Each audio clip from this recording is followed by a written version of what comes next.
কংগ্ৰেছ দলে মেনিফেষ্টত জুবিন গাৰ্গৰ ন্যায় দিম বুলি কোৱা কথাটোত তেতিয়াই মই কৈছিলোঁ যে ৰাহুল গান্ধী বা গৌৰৱ গগৈটো সুপ্ৰিম কোৰ্টৰ চিফ জাষ্টিছ নহয়। সুপ্ৰিম কোৰ্টৰ চিফ জাষ্টিছৰ যিটো বিশেষাধিকাৰ সেইটো কংগ্ৰেছ দলে মেনিফেষ্টলৈ কেনেকৈ আনিব পাৰে, সেই কথাখিনি মুখ্যমন্ত্ৰী ডাঙৰীয়া আজি আওপকীয়াকৈ উত্থাপন কৰিছে। চাওক, ন্যায়ালয় আৰু বিধানসভা দুটা সুকীয়া ব্যৱস্থা। বিধানসভাই ন্যায়ালয়ত হস্তক্ষেপ কৰা বা তেনেকুৱা ধৰণৰ কোনো কথা আজি আমি আলোচনা কৰা নাই। নিশ্চিতভাৱে সেইটোতো আমি প্ৰথমৰ পৰাই কৈছিলোঁ যে চাৰ্জশ্বিটখনৰ ওপৰতেই গোটেই বিচাৰ প্ৰক্ৰিয়াটো চলিব আৰু আশা কৰা মতে বিচাৰ প্ৰক্ৰিয়াটো আগবাঢ়িছে, দোষীয়ে শাস্তি পাব বুলি আমি ভাবোঁ। কিন্তু কংগ্ৰেছ দলে মেনিফেষ্টত জুবিন গাৰ্গৰ ন্যায় দিম বুলি কোৱা কথাটোত তেতিয়াই মই কৈছিলোঁ যে ৰাহুল গান্ধী বা গৌৰৱ গগৈটো সুপ্ৰিম কোৰ্টৰ চিফ জাষ্টিছ নহয়।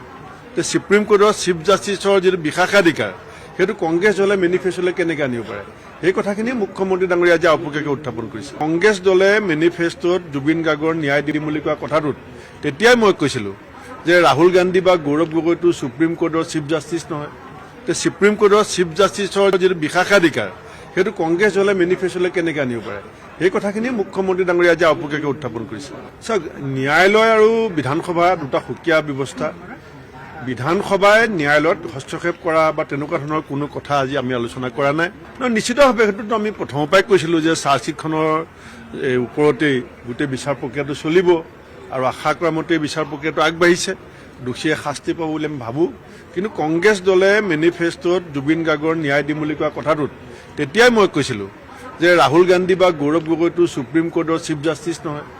সুপ্ৰিম কোৰ্টৰ চিফ জাষ্টিছৰ যিটো বিশেষাধিকাৰ সেইটো কংগ্ৰেছ দলে মেনিফেষ্টলৈ কেনেকৈ আনিব পাৰে, সেই কথাখিনি মুখ্যমন্ত্ৰী ডাঙৰীয়া আজি আওপকীয়াকৈ উত্থাপন কৰিছে। কংগ্ৰেছ দলে মেনিফেষ্টত জুবিন গাৰ্গৰ ন্যায় দিম বুলি কোৱা কথাটোত তেতিয়াই মই কৈছিলোঁ যে ৰাহুল গান্ধী বা গৌৰৱ গগৈটো সুপ্ৰিম কোৰ্টৰ চিফ জাষ্টিছ নহয়।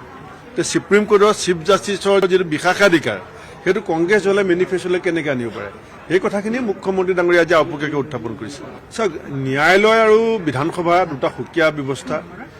বিধানসভাই ন্যায়ালয়ত হস্তক্ষেপ কৰা বা তেনেকুৱা ধৰণৰ কোনো কথা আজি আমি আলোচনা কৰা নাই।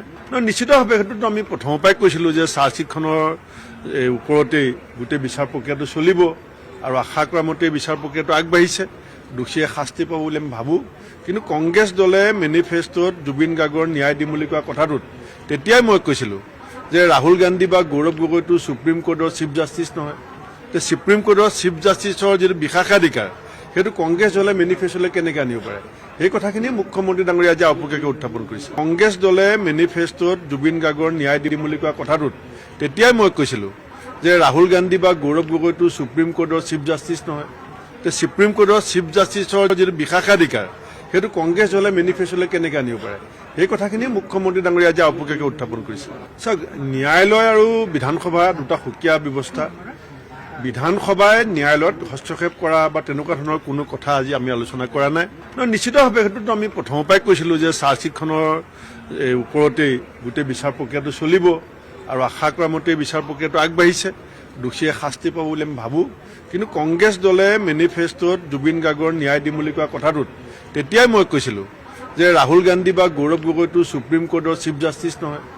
সুপ্ৰিম কোৰ্টৰ চিফ জাষ্টিছৰ যিটো বিশেষাধিকাৰ সেইটো কংগ্ৰেছ দলে মেনিফেষ্টলৈ কেনেকৈ আনিব পাৰে, সেই কথাখিনি মুখ্যমন্ত্ৰী ডাঙৰীয়া আজি আওপকীয়াকৈ উত্থাপন কৰিছে।